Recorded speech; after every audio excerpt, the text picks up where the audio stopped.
Hi guys, and welcome back to another video.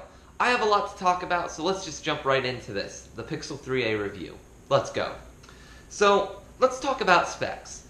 It has a Snapdragon 670 processor, whereas the Pixel 3 has a Snapdragon 845. Yes, it's a mid-tier processor, but other than the fact that when you take a picture it'll take a little longer to finish processing, or an app might take a second or two to load, this is still just as smooth in my mind. Because I glide through the interface with ease, my apps don't have a problem loading.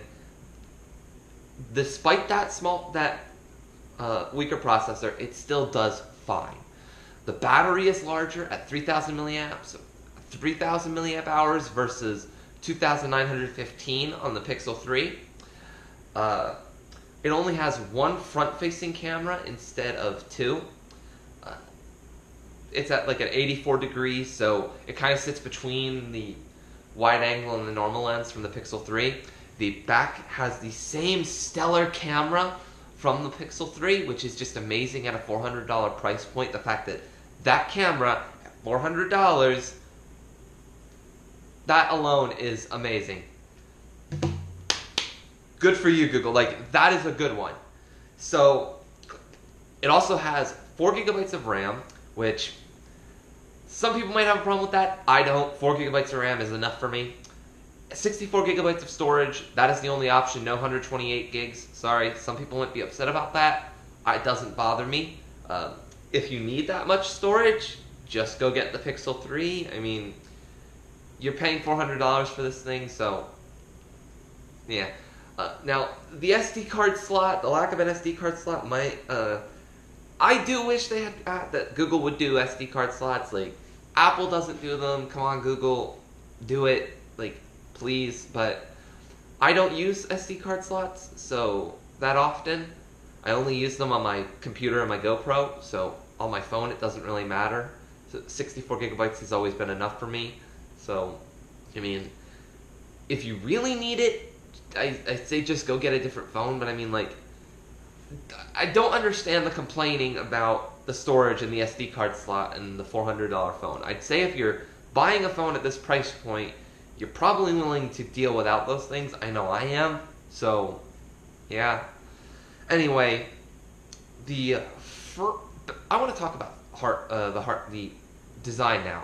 So externally, it has Dragon Trail glass on the front, and Jerry Riggs Everything just recently released his Pixel 3a durability video.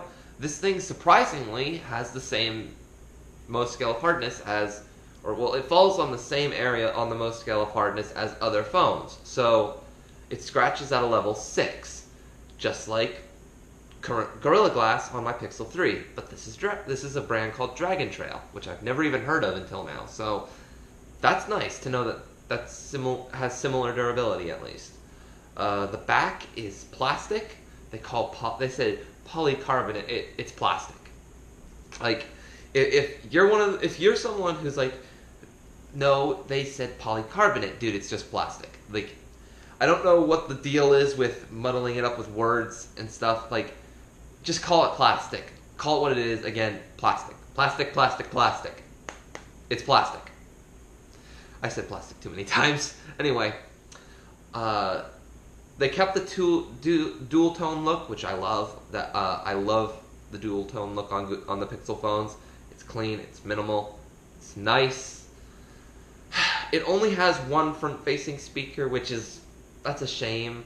I mean, I wish they had done 2 front-firing speakers, but honestly, it doesn't sound that bad. This is still a front-firing speaker, so the fact that one of them's bottom-firing, not that bad. Don't be confused by the 2 of them, only one of them is an actual speaker. They kept USB Type-C, obviously that's the standard now. They brought back the headphone jack. $400 gets me the headphone jack, but $1,000 can't. Well, unless you buy a Samsung phone, but there's talks that the Note 10 won't have the headphone jacks. It's like, so, yeah, $400 gets you the headphone jack. I mean, that's nice. I don't really use the headphone jack because I have Bluetooth headphones, but it's kind of nice to see it back. It still has the... Let me turn on the phone. Still has the squeeze functionality for Google Assistant, which I love that, especially with Android Q removing you to have the ability to press and hold the home button. So that's how I'm going to have to interact with Google Assistant from now on. Yeah. All in all, I think I'll give my conclusions on this phone. So it cuts back in quite a few areas. It gains in some, like the battery and the headphone jack. Oh, something I forgot to mention. It doesn't have water resistance, which that's kind of an issue for me. I like my water resistant phones, especially because I like to use my smartphones in the shower, and on top of that, I go out and I adventure a lot, so a water resistant phone is kind of a big deal for me, but at $400, I'm willing to live with it. So, yeah. Back to all in all, they cut back in a lot of areas, but they cut back just enough so that you'll probably notice it, but you won't notice it won't be massively annoying with like lag and things. They gain in areas, the headphone jack, the battery's bigger.